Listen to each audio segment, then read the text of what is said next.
بسم اللہ الرحمن الرحیم.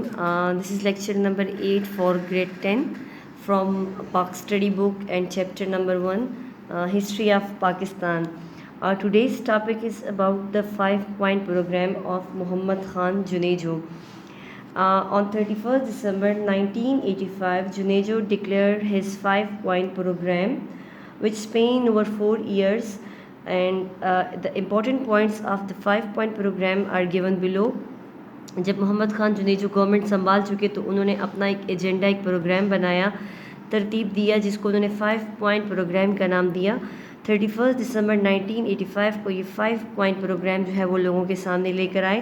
اب یہ 5 پوائنٹ پروگرام میں انہوں نے جو امپورٹنٹ باتیں ہیں، جو امپورٹنٹ 5 پوائنٹس ہیں، وہ ڈسکرائب کیے ہیں.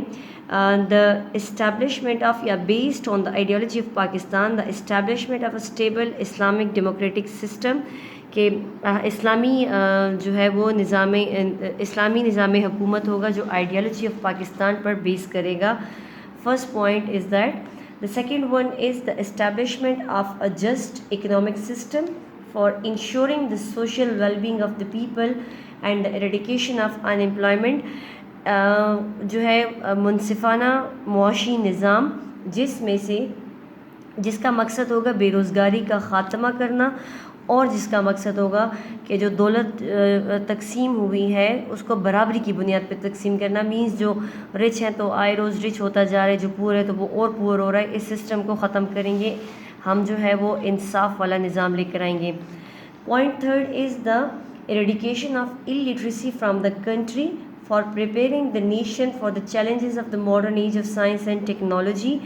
کہ ہم جہالت کا خاتمہ کریں گے تاکہ اپنی نیشن کو ریڈی کر سکیں، وہ آج کے چیلنجز سے لڑنے کے لیے تیار رہیں جو آج کل ڈیفینیٹلی حالات ہیں. The fourth point is provision of justice, the eradication of corruption and injustice and the provision of justice and social security to the masses. کہ جو ہے انصاف لے کر آئیں گے ہم، جو ہے ملک میں اس کے لیے کرپشن کا خاتمہ کریں گے، ملک سے اس طرح اور بہت ساری برائیوں کا خاتمہ کریں گے. تو انصاف ہوگا تو یہ تمام برائیاں ختم ہوگی اور ہر بندے کو جو ہے وہ چیز ٹائم پر مل سکے گی.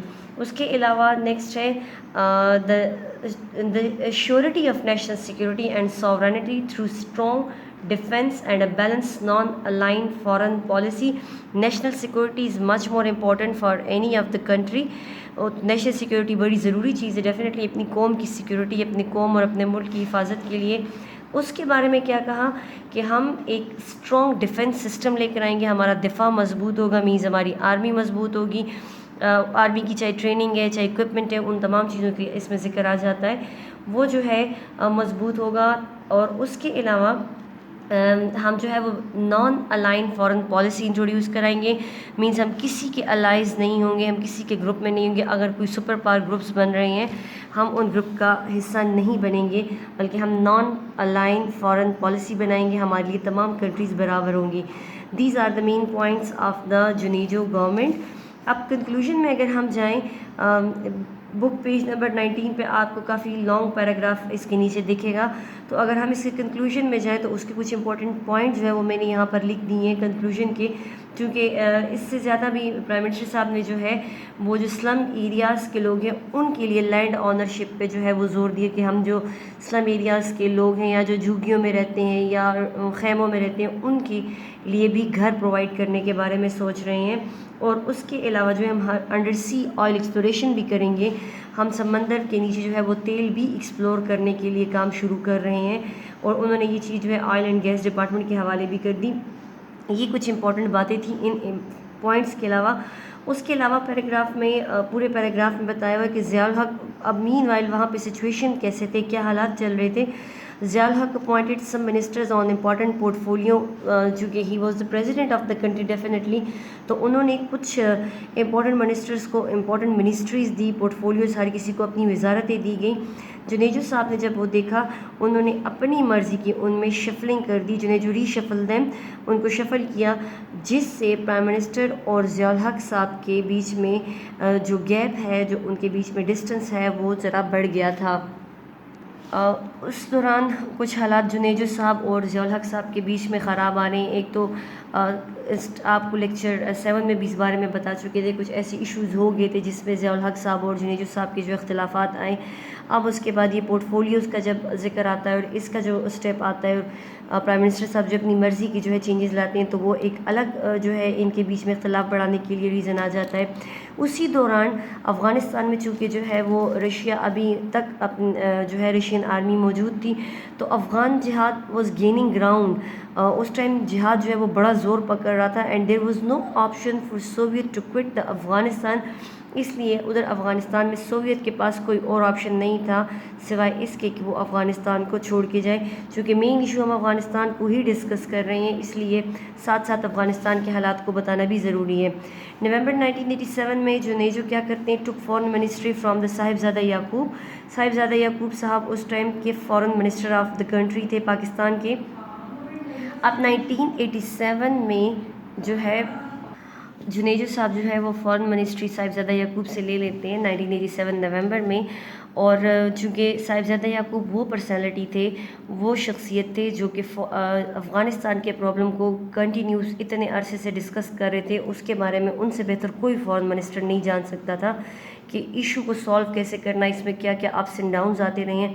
تو مین وائل ایسے ٹائم پہ جب کہ ہمیں اچھے ٹرین فارن منسٹر کی ضرورت تھی, ان کو جنیجو صاحب نے جو ہے وہ ہٹا دیا, ان کو جو ہے وہ ڈسمس کر دیا ان کی منسٹری سے. یہ ایک بہت بڑا ایشو آیا.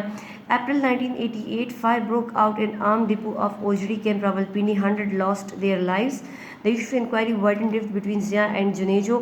اپریل 1988 کو آرمی کے ڈپو میں جو ہے وہ راولپنڈی میں آگ کا واقعہ ہوتا ہے, آگ لگتی ہے, نہیں پتہ چلتا کس نے لگائی, کیا ہوا کیا نہیں ہوا, بٹ اس میں 100 of lives, private lives as well and arm forces کی لائفز بھی بیچ میں چلی جاتی ہیں. جب ایشو آتا ہے سامنے اور گورنمنٹ اس پہ انکوائری کرنے کے لیے جو ہے وہ بات کرتی ہے, اور انکوائری کرنے کے لیے اس پہ جو ہے وہ کمیشن کی بات کرتی ہے, تو اس انکوائری کی ایشوز پہ لے کر ضیاء اور جنیجو صاحب کے بیچ میں جو ہے وہ اختلافات اور بڑھ جاتے ہیں. اب ہم بڑھتے ہیں ڈسمزل آف جنیجو گورنمنٹ. اسی میں آپ کے پاس امپورٹنٹ ٹاپک ہے جنیجو صاحب کی گورنمنٹ جو ہے اس کا خاتمہ کیسے ہوتا ہے. آن 22 میں جنیجو موو ٹو کوریا, وہ آفیشیل وزٹ پہ جاتے ہیں. He went on official visit to Korea, اور اسی دوران ہی give some such statements against the military of the Pakistan in Korea. Korea میں وہ پریس کانفرنس کے دوران ملٹری فوج کے خلاف کچھ باتیں ایسی کہہ دیتے ہیں آرمی کے خلاف, جو کہ ہماری ملٹری کے اگینسٹ باتیں جاری ہوتی ہیں, ان کی کچھ ایسی اسٹیٹمنٹس ہوتی ہیں. اس لیے جو یہاں آرمی ہوتی ہے یا ضیاء الحق صاحب جو ہوتے ہیں وہ بڑے اس بات پہ خفا ہوتے ہیں. آن 29 جنیجو ریٹرن ٹو پاکستان. اب 29 کو جنیجو صاحب جو وہ پاکستان اپنے آفیشیل وزٹ کے بعد جب واپس آتے ہیں, تو 30 کو on the next day Zia dissolve the national assemblies. Zia ul-Haq صاحب جو ہے وہ نیشنل اسمبلی کو ڈیزالو کر دیتے ہیں اگلے ہی دن, اور مینس پرائم منسٹر صاحب کی گورنمنٹ جو ہے وہ ڈیزالو ہو جاتی ہے. اب وہ ڈیزالو کرنے کے بعد, ڈیزولوشن کے بعد کچھ ریزنز دیتے ہیں ضیاء الحق صاحب کے. وہ ریزنز کیا تھے کہ جس کے بنا پہ ہمیں جنیجو صاحب کو ریموو کرنا پڑا. تو وہ دیکھیں, the discontinuance of the process of Islamization. ایک ریزن تو یہ ہے کہ اسلامی جو نظام ہے اس کا ڈسکنٹینیوس ہو رہا ہے, غیر تسلسل سے جاری ہے. اسلامائزیشن پہ کوئی کام نہیں ہو رہا, اس کے اکارڈنگ لاز نہیں بن رہے ہیں. سیکنڈ پوائنٹ دیتے ہیں سلوئنگ ڈاؤن ڈیموکریٹک پروسیس, اور جمہوری نظام بڑا آہستہ طریقے سے چل رہا ہے, پراپر ڈیموکریٹک جو ہے وہ سسٹم نہیں ہو رہا. And the third was that there is the bad law condition in the country which endangering national security. Law and order کی سچویشن ملک میں بڑے خراب ہے, مطلب لا قانونیت ہے ملک میں, جس کی بنا پر ہم اس گورنمنٹ کو ڈسمس کر رہے ہیں. یہ ضیاء الحق صاحب کی اسٹیٹمنٹس تھیں جو انہوں نے لوگوں کو دی گورنمنٹ میں آ کے سامنے, کہ ہم جنیجو کی گورنمنٹ اس بیس پر ختم کر رہے ہیں.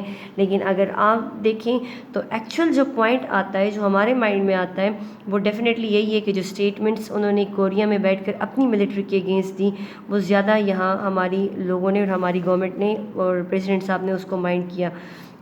مین وائل بہاولپور انسیڈنٹ ہوتا ہے.